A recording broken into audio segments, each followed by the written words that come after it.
So, good afternoon. So, now we'll discuss about Module 6 Business Challenges to Access Control Types. Here we'll focus on how the access control types apply to business challenges, how it can be used to solve the business challenges, some case studies. Okay, so for this chapter, I made a summarized document, okay, a summary. So, in this chapter, first thing is business continuity.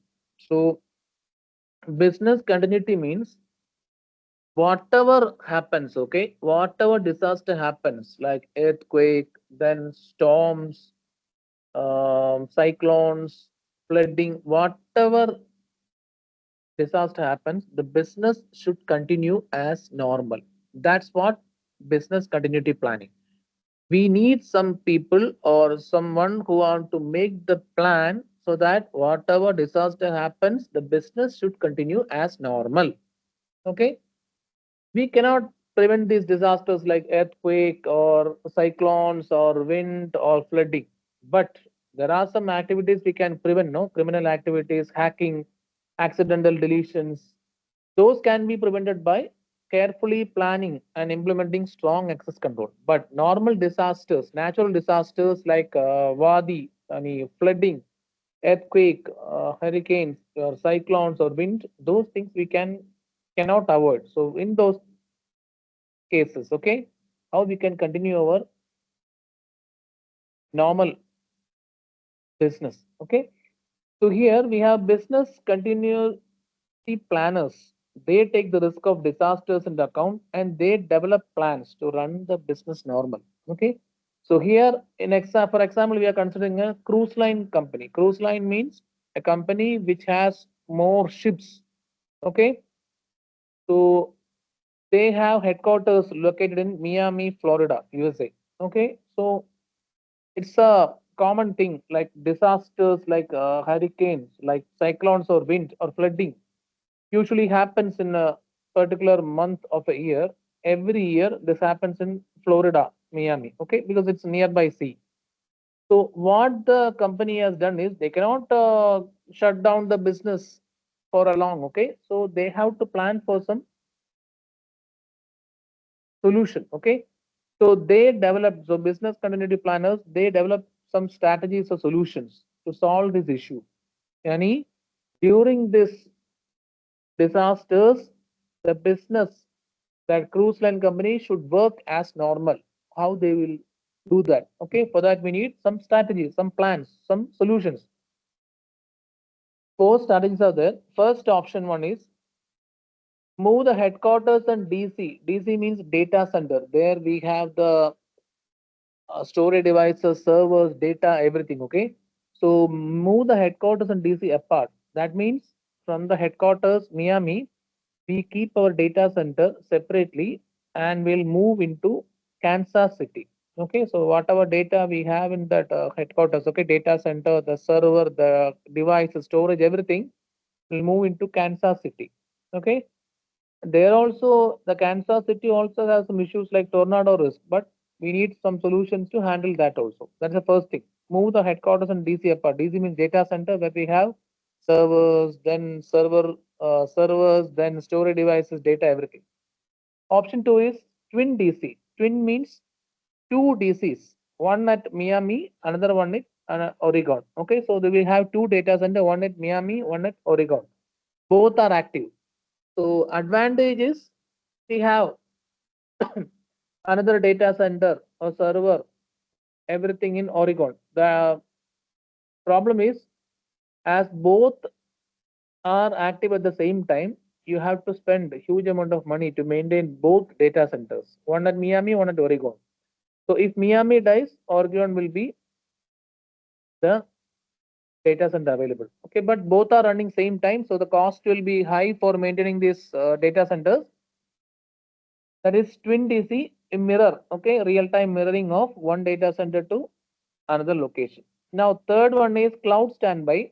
So here we have standby only. Whatever we have in Miami data center, we have that copy in cloud platform.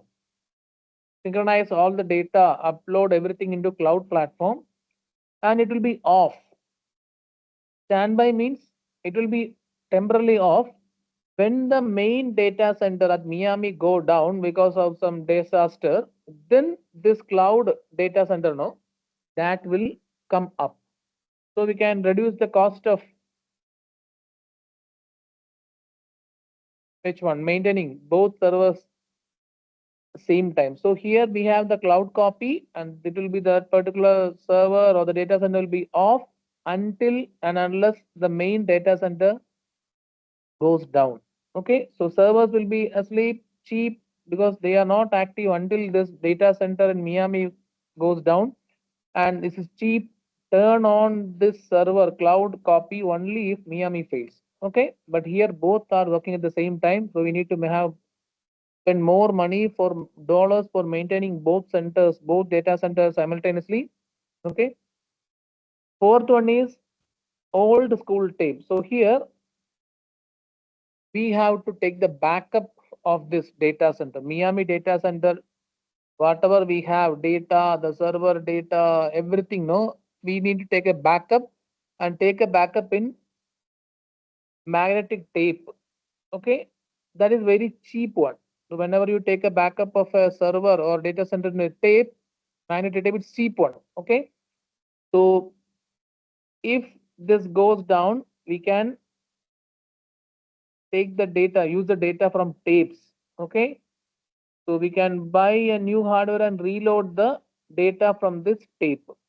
So hardware or to buy again, but the data will be loaded from the which one, the magnetic tape. So these are the four strategies we can apply in this company for handling disasters and run the business as usual. Okay. The first paragraph, business continuity planning, means what if happens, whatever happens, whatever disaster happens, okay, natural disaster happens, your company's business should run without any failure. So for example, we have for a cruise line company, they have big ships running, they have their data center, they have their headquarters, so they are always usually in USA, Miami, near Miami Beach and Florida. These natural disasters are a common thing. So how we can continue our business?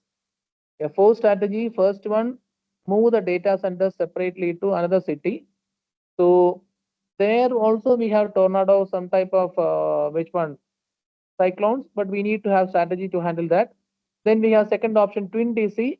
Twin means two, right? So two data centers will be available. Both are active at same time. One will be in Miami, one will be in Oregon. Problem is both are active at the same time means we need more money, more dollars, high cost to maintain both servers at same time.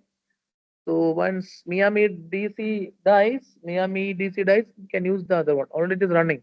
Option three is cloud standby. So here we take the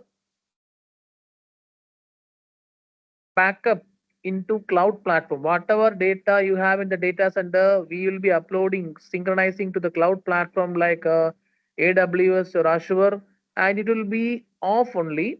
The servers will be sleeping. It's which one idle. They will be in idle mode. Okay, sleep mode, and it is cheap. It will be activated only when the Miami DC server goes down. Okay. Fourth one is old school tape. Okay. So what we do here, we take the backup of all the data from Miami DC to the magnetic tape. And whenever the Miami DC goes down, we buy a new hardware and we will load the data from magnetic tape and it will run as usual. Okay. Then what is the primary job of business continuity planner? What he will do? Weigh these risks. He will check the risk. Okay. Evaluate the risk and choose an option which is best for the companies. Okay, so out of we will check how much, what are the risks for this particular company, what are the options we have, which option is best one for the company, they will choose. Okay, then next question: what happens when physical and administrative access control fails? So physical access control means what? You have a server room. Okay, to prevent people entering the server room, we keep some access controls like that scanner, fingerprint scanner, also face scanner outside the room. Administrative means the entry is restricted by some administrator or some security person. So both are fails. Both are failing. So what is the thing happen? Okay, what happens if both access controls, administrative and technical or physical, fails? Okay, see here, scenario is there's a company called as Acme. So their boss, okay, boss caught that one lady who was accounts manager, she was caught for stealing money from the company. Okay, so what the company told her, quit now and we won't call police. Okay, if you immediately quit now, okay, if you immediately leave the job, we will not call police. If you are not ready to quit, we will call police and they will investigate. Okay, so you will be punished. So what she asked is like, I am ready. I accept that I have done that stealing money. I done that. Okay, I need 1 hour for backup. So what happened now? She went to her desk. Okay, went to her office or cabin. Nobody in the IT department. Uh, Nobody escorted her. Okay, so what happened? Nobody turned off her computer. Nobody took the badge, the ID card. Nobody took her badge back. So what happened? No, she went back to her office. Nobody was escorting her or following her. She had the ID card, her username, password, computer, everything was okay. It was not taken back. She trashed important files, whatever important files in the machine, in her machine about the company. She trashed everything, delete everything. Download virus and spam tools. Okay, she downloaded virus and spam into the computer so that it will spread the spam or virus into the whole company network. Emailed herself the full client list. So whoever were the clients of this particular lady, she emailed all her details so that what was her plan is she wanted to start a new company and she want to attract these clients to her company and she want to get all the business back.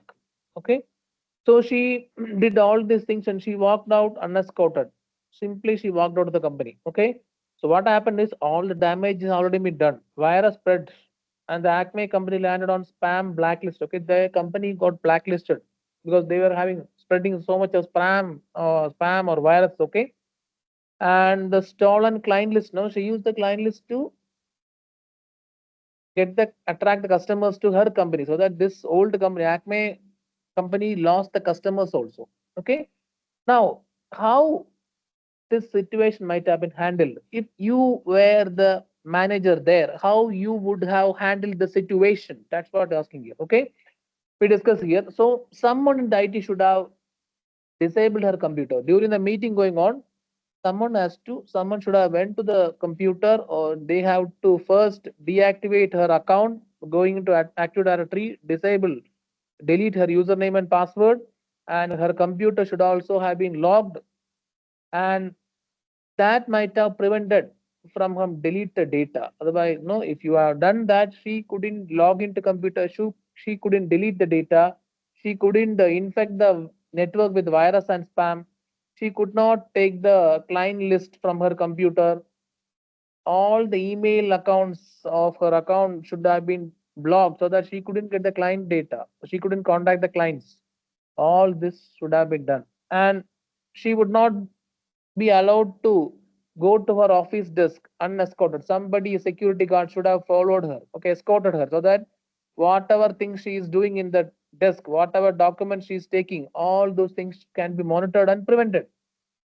Okay, and once she got terminated, she should not have been taken considered as a visitor. She should be a guest user. Okay, this is what are the things happen when physical admin access control fails. Okay, this is how we have handle the situation. If you are the manager, how you would handle situation? Then how do we recover from a disaster when network administration is not available? Okay, so there is a disaster happen and network administration is not there. Okay, so what we will do? So what we can do is we cannot make all the critical missions unavailable for more than a time, more than a like a time period. Okay, so what we need, we cannot wait until the network admin come back from his country or her country. Okay, we need to run the show, right? So we need to allow someone to perform basic tasks to bring the servers back online. Okay, so Disaster happened, I accept Baba, disaster happened and the server's gone down and my administrator is not at home. He's not available. Okay, he went to some other location. Okay, so he's not in the country at least. Okay, so we need someone to take charge and he has to make sure that at least the servers go up. Okay, we can't make the servers unavailable for more than a particular time period. Okay, so we need to run the business as usual. That's what. How do we recover from a network disaster when network administrator not available? Now, next is risk and risk mitigation. You already discussed about risk. Okay, so the because of vulnerability, there will be some threats for the company, and that may become risk. Okay, what are the four ways to handle the risk? So here, risk avoidance, risk acceptance, risk transference, risk mitigation. Okay, four ways to handle the risk. Okay, if I ask you what are the different four ways to handle the risk, avoid first. We want to make sure that the activities which will lead to risk should be avoided.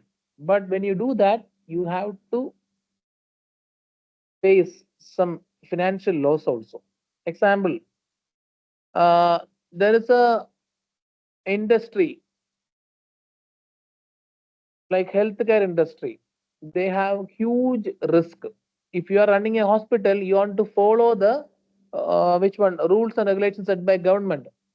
And if you are running a pharma company, okay, that supplies pharmaceutical, which one pharmaceuticals or what we call that medicines, okay, they are having huge risk. If you don't follow the government regulations, the government will put huge fines on the companies or hospitals.